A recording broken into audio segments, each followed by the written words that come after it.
Hey y'all, welcome to this month's edition of 321. Today we're going to do things a little differently. I'm going to share with you 3 rooms that God is using to bless students here at UNM.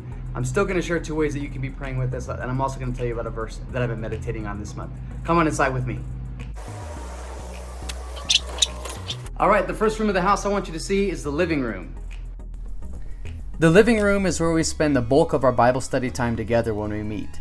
With food in hand, the students will relax on the couches or in chairs around this table and discuss what they're learning as we read the Bible together. And yes, that is a rat cage on the far wall. The students love to hang out with the rats. The second room of the house that God has been using to bless students is the kitchen. Once Bible study is over, we often find ourselves mingling around the center island to eat good food and have good discussion. We've shared lots of laughs and had the opportunity to build strong relationships in this room. The third room in the house is less of a room, more of a space. Let me show you the backyard.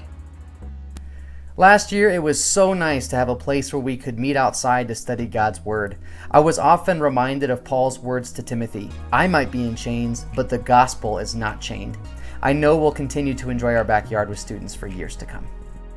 And finally, welcome to my office. This is where I spend my admin time, where I do a lot of my praying, a lot of my fundraising, Bible studies, and where I spend time when I'm not with students is usually here in this space. The first thing I'd ask you to pray for is our fall staff retreat. Starting on Monday, our staff team is coming together to begin planning and praying for this upcoming semester. So will you please pray with us that the Lord would lead and guide us? And the second way you can be praying for us is that this home would continue to be a place of rest, of refuge, of growth for our students as they meet with us and as they meet with Jesus. The verse that I've been meditating on is Isaiah 55:2, which says, "Why do you spend money for what is not bread, and your wages for what does not satisfy? Listen carefully to me and eat what is good, and let your soul delight itself in abundance."